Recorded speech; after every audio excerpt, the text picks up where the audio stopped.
Imagine this if you can. A fire-red ball, just enormous, rising and growing. Still welling up.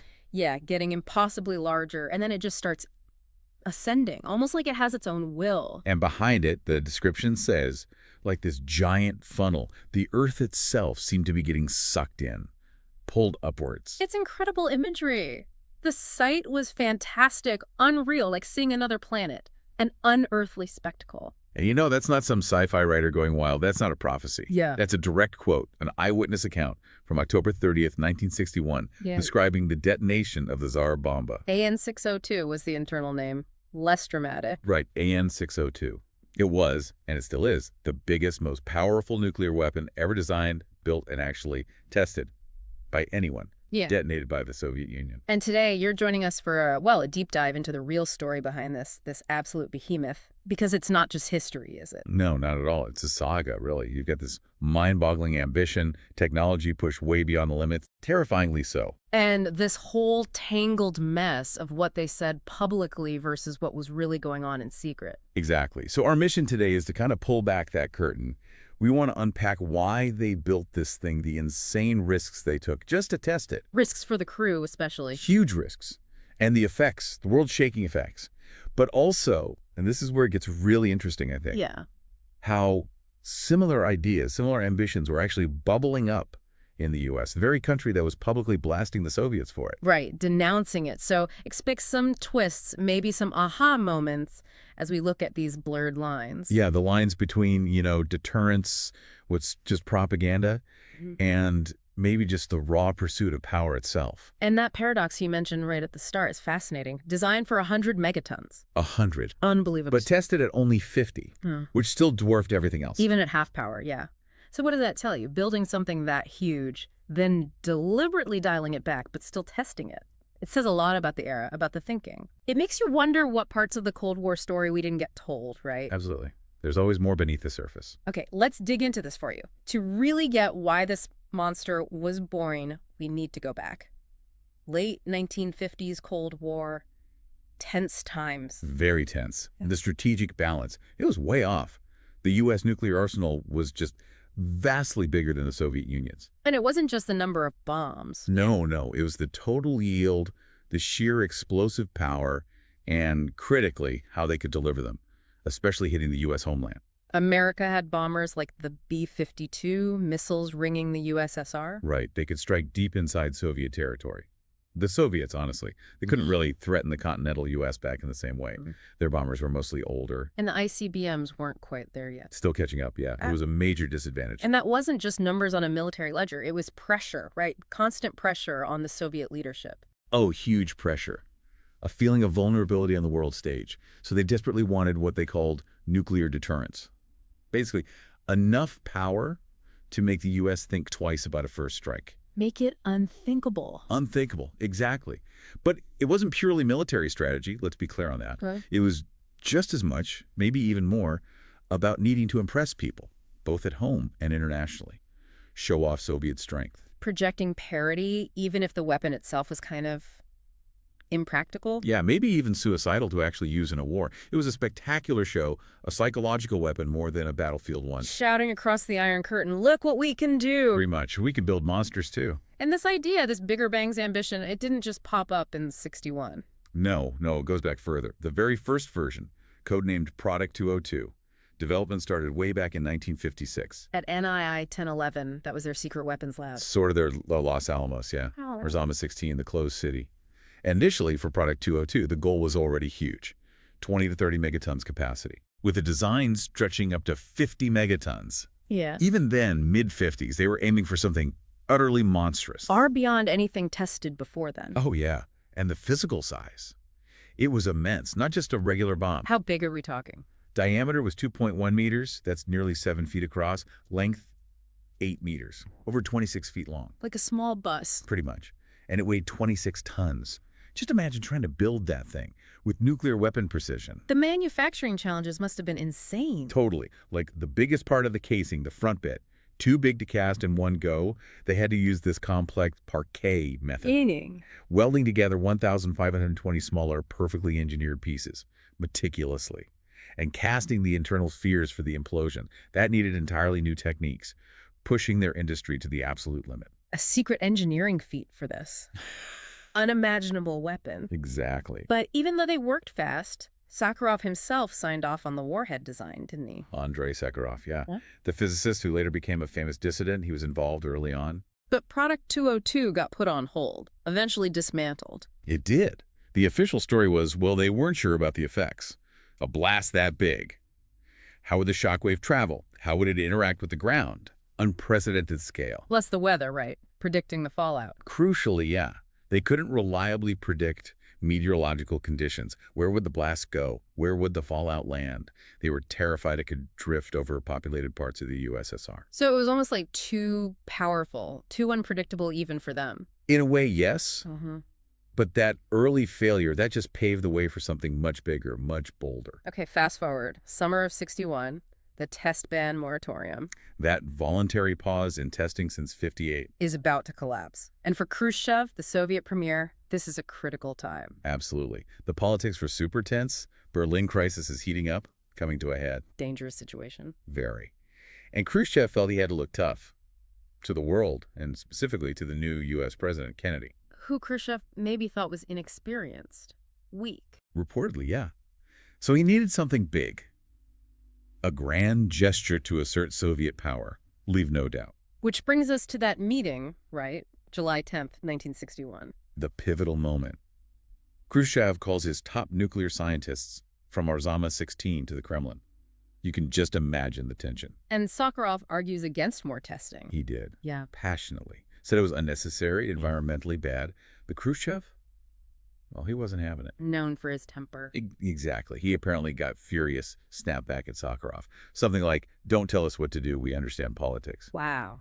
And then the kicker, I'd be a jellyfish if I listened to people like Sakharov. Ouch. So in that charged atmosphere. The idea comes up. 100 megaton bomb.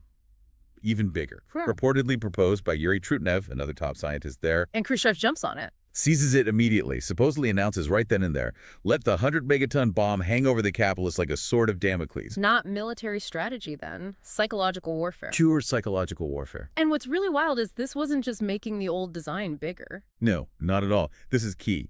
The scientists at Arzama 16, especially Trutnev and Yuri Babayev, they'd come up with this new principle back in '58. Project 49 it was called. For staged thermonuclear weapons, H-bombs. Right. Basically, an H-bomb has stages. A primary fission bomb sets off X-rays.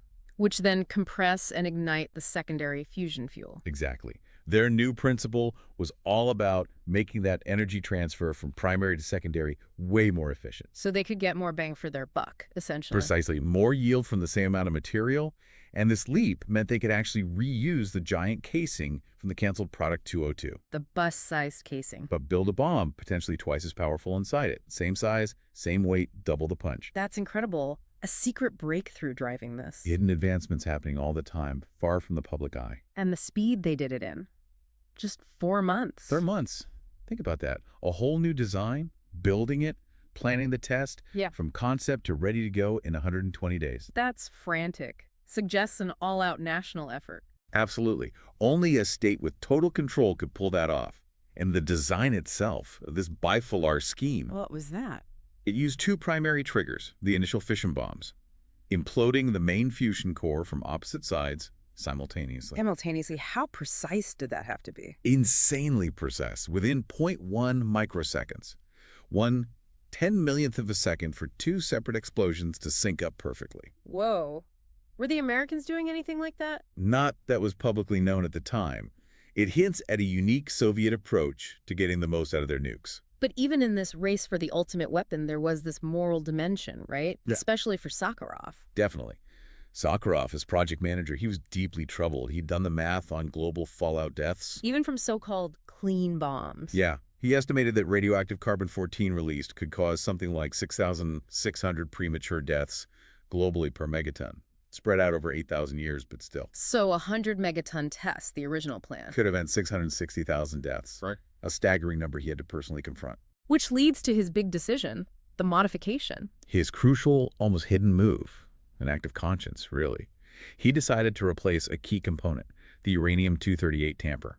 What would that have done? The uranium tamper would undergo fission itself, adding another 50 megatons to the yield, and creating massive radioactive fallout. So he swapped it out. Replaced it with inert lead, which cut the yield down to 50 megatons, and ironically made it one of the cleanest bombs ever tested. How clean? About 97% of the energy came from fusion, which produces much less fallout than fission. Why did he do it? Just fallout over the USSR? Partly that, yes. Minimize local contamination. But Sakharov himself said he hoped this absolute record bomb would be the last big atmospheric test. He hoped it would shock the world into stopping. A hidden attempt to rein in the monster he helped build. Fascinating. It really is. This internal conflict within the project. And speaking of power, there's that amazing story about the wooden model bomb. Oh yeah, tell us that. August 61. They present this huge wooden mock-up to Khrushchev in the Kremlin. An army colonel who was there later described Khrushchev. What'd he do? Stroking the polished wood for a long time, looking at it with drunken eyes, the colonel said, speculating that it gave Khrushchev unprecedented power over the world. Chilling, like a scene from a movie, but real. Horrifyingly real. Okay, the bomb itself, Ivan, they nicknamed it. The Tsar Bomba. A true beast. Colossal. 27 tons. That's like 2 school buses, yeah. Easily. 26 feet long, almost 7 feet wide, and so big they had to modify the plane, the 295V bomber. Aircraft number 5800302, specifically modified. They had to rip out the bomb bay doors entirely. Even fuselage fuel tanks had to go. Because it just wouldn't fit inside. Nope. Too big.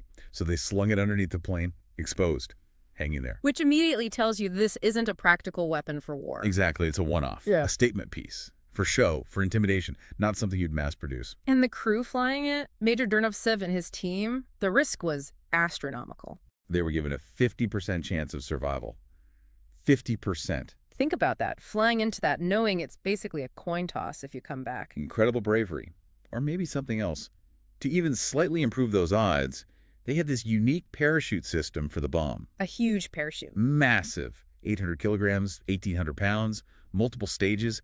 It covered 1,600 square meters over 17,000 square feet. Like 4 basketball courts? Or roughly, yeah. The idea was to slow the bomb's fall after release. Giving the bomber crew just enough time to get away. Just enough precious seconds, about 188 seconds, just over 3 minutes, to fly like hell away from the blast zone. And they painted the planes white. Both the bomber and the 216 lab plane that went along. Special reflective white paint, like a heat shield against the thermal flash. Still an immense gamble. The final flight must have been unbelievably tense deep into the Arctic, Novaya Zemlya. State test site number 6, remote, desolate place. And the drop. 11:32 a.m. Moscow time, October 30th, 1961. Released from 10,500 meters, over 34,000 feet up, over Sukhoi Nos. And it detonated high up, 4,200 meters. Yeah, about 13,800 feet above the target point, still well above the ground. That was deliberate. Maximize the air blast, minimize the ground contamination. They're smart in a terrifying way. On the escape. Harrowing doesn't cover it. When it went off, the bomber, the 295V, was 39 kilometers, 24 miles away. It still sounds way too close. It was. The lab plane, the 216, was a bit further, 53.5 kilometers, about 33 miles. But the shockwave... They still hit them. Oh, yeah. Caught the bomber at 115 kilometers, 71 miles out. Hit the lab plane at 205 kilometers, 127 miles away. What did it feel like? Violent. The 216 lab plane actually got sped up by the shockwave from 880 to 980 kilometers per hour instantly. And it dropped 800 meters, 2,600 feet, before the pilot fought back control. Incredible they landed. Miraculously, both did. But the planes, their frames were literally burned black from the heat radiation, a visible scar from the energy they'd unleashed. And what they unleashed, that unearthly spectacle, the fireball. Unimaginable, 8 kilometers wide, 5 miles across, swelling up instantly, reaching almost as high as the plane that dropped it, 10.5 kilometers. Nearly 34,000 feet high, yeah. And crucially, the shock wave bouncing off the ground actually pushed the fireball back up, kept it from touching the earth. Which reduced the local fallout. Significantly. Less dirt and debris sucked into the cloud. Smart physics, terrifying application. But the mushroom cloud itself, the scale is just... mind-boggling. It went up 67 kilometers, 42 miles high. That's like 8 Mount Everest stacked up. Pretty much. Punched right through the stratosphere, deep into the mesosphere, where meteors burn up usually. Disrupting the whole atmosphere? Violently. Yeah. The top part of the cloud spread out 95 kilometers wide, 59 miles, wider than small countries. The lower tier, 70 kilometers, 43 miles wide. And you could see the cloud itself from 500 miles away. 800 kilometers, yeah. Not just the flash, the actual cloud. Apocalyptic stuff. And the flash, visible for over 1,000 kilometers, 620 miles. People saw it in Norway, Greenland, even Alaska, across huge distances. That cameraman's quote, "It's haunting. Fire red ball, unearthly spectacle." He said it was powerful and arrogant, like Jupiter, slowly creeping upwards. Seemed to suck the whole Earth into it. Fantastic, unreal, supernatural. It sounds mythical, not like something from 1961. But it was. And the effects rippled around the world, literally. Literally. The air blast waves circled the globe 3 times. 3 times? How long did that take? First lab took 36 hours and 27 minutes. And it wasn't just the air. A seismic wave in the Earth's crust also went around the globe 3 times. It's shaking the planet. And the energy release ionized the atmosphere, stripped electrons off atoms way up high, which messed up radio communications for about 40 minutes, even hundreds of kilometers away. Wow. Just disrupting everything. The very fabric of the atmosphere. And the physical damage, even far away. Profound. In Severny Village, 55 kilometers, 34 miles away, Oh. all buildings, wood, brick, just gone. Destroyed. And further out. Wooden houses leveled hundreds of kilometers away. Stone buildings lost roofs, windows, doors. Windows shattered on Dixon Island that's 780 kilometers, 480 miles away. How's that even possible? Atmospheric focusing. Sometimes weather conditions can channel a shockwave, make it hit harder far away. It broke windows in Norway and Finland. Across the Barents Sea. Incredible. And the heat, the thermal pulse, Yeah. could give you third-degree burns 100 kilometers, 62 miles away. One guy felt the heat on his face at 270 kilometers, Yeah. 170 miles away, Yeah. even wearing dark goggles. The scale is just terrifying. But here's the twist, maybe the most chilling part. Despite all that power, it was clean, relatively speaking. Because of Sakharov's change, swapping the uranium for lead. Exactly. Only about 3% of that 50 megaton yield came from fission. About 1.5 megatons worth of fission products. Which is still a lot, but compared to the alternative. If they'd built the full 100 megaton version with the uranium tamper, it would have released as much fission fallout as half of all nuclear tests ever conducted before that combined. Catastrophic global fallout. Absolutely. But with the lead tamper, initial radiation near ground zero was surprisingly low. Insignificant, they called it. 1 millirad per hour after 2 hours. Like a chest x-ray level. Roughly. Practically no danger to the test participants nearby. It's bizarre, maximum power, minimum immediate radioactive evidence. Almost like they found a loophole. So the test happens. This world-shaking event. And the global reaction. Predictably negative. Overwhelmingly so. The U.S. led the charge, condemning it. Calling it unnecessary, political. Yeah, purely political, not military. Atomic blackmail, terrorism. They insisted it wouldn't intimidate the world. Strong words. Trying to reassure everyone, condemn the Soviets. And the public argument from the U.S. was pretty dismissive, trying to downplay it. What was their line? Basically, making a 50 megaton bomb. No big mystery. We looked at this years ago, decided it wasn't militarily useful. Why not useful? They argued blast effects don't scale efficiently. A 100-melt bomb is only twice as damaging radius-wise as a 10-melt one, but maybe 10 times heavier. Impractical. So better to have lots of smaller bombs. That was the official line. More efficient for military targets. But as we know, The public story is rarely the whole story, especially in the nuclear world. almost never the whole truth. And this is where it gets really unsettling, right? Where you see the hypocrisy, the hidden agendas. Well, the U.S. is publicly calling it atomic blackmail. Declassified files shows something totally different. They weren't just able to build bombs that big. They were actively considering them, seriously looking at very high-yield designs, 10 to 100 megatons, even up to a gigaton. 1,000 megatons. Are you serious? That's what the files show. It's not just about shared capability. It shows this pervasive hypocrisy, this deep fear driving both sides to secretly mirror each other's most dangerous ideas. Was it really deterrence or just something darker? That's the chilling question, isn't it? A gigaton. Who was proposing that? As early as 1954, Edward Teller, controversial father of the H-bomb, he proposed Naumann 1,000 megatons and Sundial 10,000 megatons. 10,000? That's insane. What did others think? The General Advisory Committee of the AEC, where he proposed it, they were reportedly shocked. One scientist said it would contaminate the Earth on an unimaginable scale. But Teller's lab kept working on it. Livermore worked on Naumann for years. They even planned a prototype test in '56, though it didn't happen. The secret ambition was extreme. a relentless push for power, almost for its own sake. And it wasn't just Teller's theoretical ideas. The military wanted them too. Oh, yeah. Strategic Air Command, SAC, the bomber and missile guys. They were pushing hard for a 60-megaton bomb in the late 50s. Not just for cities. No, their big justification was cracking deep underground bunkers, command centers hidden in mountains where they thought Soviet leaders would be. A specific, almost surgical use for a giant bomb. Right. It was SAC's top priority in 1957. Eisenhower eventually put a cap on megatonnage to try and control the arms race, so it got shelved. But the desire was there. Very real, very pragmatic in its destructive goal. And during this time, the U.S. actually did build its biggest bomb, the Mark 41. Yep, the largest weapon they ever actually put in the stockpile, about 25 megatons. And it was a three-stage design, unique for the U.S. The only three-stage weapon they fielded. And interestingly, never tested at full yield. So its absolute maximum power remained a bit of a secret. A ghost in the arsenal. Proof they could do it even if they didn't show it off. Exactly. The capability was there, hidden away. Okay, so the Soviets test Tsar Bomba. Public condemnation from the U.S., but behind the scenes. Those old discussions about super bombs suddenly got a second wind. Urgently. The dismissal vanished. Pretty quickly. Within a week of Khrushchev's announcement, Los Alamos and Livermore were calculating what it would take to build 100 megaton weapons. And could they do it? They said, yeah, could be in the stockpile within 6 months to a year, if it was made the highest priority.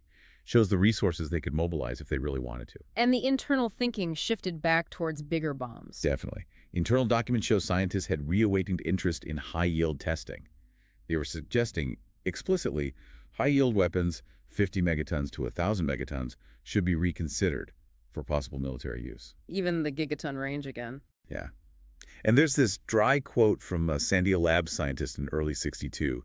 He noted the Soviet test had started some thinking, that there must be a good application for these things that has escaped our attention. Meaning even if we don't know why we need them? The military would like a few very high-yield bombs, even feel good if a few are in the stockpile, even though no known targets justify such weapons. That's incredible. Building them just because the Soviets did, even without a clear reason. Driven by rivalry. A technological imperative. If they can, we must. Logic be damned. And America had its own Tsar Bomba equivalents on the drawing board, almost built. They really did. There was the big test vehicle, BTV, a huge 35,000-pound mock-up designed for 65 megatons. And that one would fit in a B-52. Just barely. Maximum size for the bomb bay. But then there was the flashback test vehicle, Project Breaker. Even weirder, maybe more ominous. How so? It was so big it couldn't fit inside a B-52, like the Tsar Bomba. It would be slung underneath, half in, half out. Exactly the same concept. Designed specifically for very high-yield warheads. Maybe even those gigaton ideas. The parallels are uncanny. Publicly blasting the Soviets for something impractical. While secretly designing almost identical, equally impractical monsters, it put the White House in a really tricky spot. Because they denounced the Tsar Bomba so loudly? Right. So even testing these huge mock-ups needed explicit permission because they were worried about the effect on our negotiating position, political and psychological. So much deception. Condemn the act, secretly prepare to copy it. This constant hidden mirroring. Makes you wonder what else we still don't know about that era, doesn't it? So the U.S. reaches this fork in the road, keep chasing super bombs, maybe test their own Tsar Bomba. Or sign the Limited Test Ban Treaty, which was being negotiated. And that treaty would ban atmospheric tests. Atmospheric, outer space, underwater, everything except underground, which effectively kills new superbomb development. Because a 50-megaton blast needs a huge underground cavity to contain it without venting radiation. Way bigger, way deeper than any existing mine. Underground testing just wasn't practical for weapons that big. So, a clear choice. Keep racing for bigger bombs or accept limits. Stark choice, yeah. And the Tsar Bomba test itself, the fallout scares that pushed things towards the treaty. It definitely added momentum. The public outcry about radioactive contamination from all the testing was getting really loud, undeniable. Even military guys who wanted the big bombs saw the writing on the wall. Even General Curtis LeMay at SAC. He badly wanted that 100-megaton bunker buster. But he eventually accepted the treaty, realizing it would be politically damaging not to sign it. The global mood had shifted. And the public rhetoric changed again. Defense Secretary McNamara went to Congress, basically said the U.S. had No great interest in these huge weapons, back to the wasteful and ridiculous line. Driven by politics and public pressure. Primarily, yes. The official story snapped back into place. That wasn't quite the end of the secret story, was it? Not entirely. The lingering shadows, the distrust. It's fascinating. Even after signing the treaty, the U.S. secretly kept a readiness plan. Readiness for what? To restart atmospheric testing of 100 megaton bombs within 90 days. Instantly. If the Soviets ever broke the treaty first. So they kept the mock-ups, the BCV and flashback. Kept them for training exercises for another decade, even though they had no plans to actually use them. It's like saying, we stopped, but don't think we forgot how. We could start again tomorrow. Deep distrust. Quiet, persistent ambition beneath the public promises. And this whole period deeply affected Sakharov personally, right? Profoundly. He was apparently devastated that Soviet high-yield testing continued for another year after Tsar Bomba, despite his hopes. His hope that it would be the last one. Yeah. That disillusionment led to his final break with the Soviet nuclear program, a huge moral crisis for him. And he became a Leading dissident, advocating against nuclear weapons, eventually winning the Nobel Peace Prize. The man who built the biggest monster became its fiercest opponent, a powerful transformation. In the end, the Soviets didn't break the treaty. The giant bombs faded away. They did. The idea that Tsar Bomba was militarily useless became the accepted view. The CIA figured the Soviets wouldn't deploy them in numbers. And the focus shifted. Dramatically.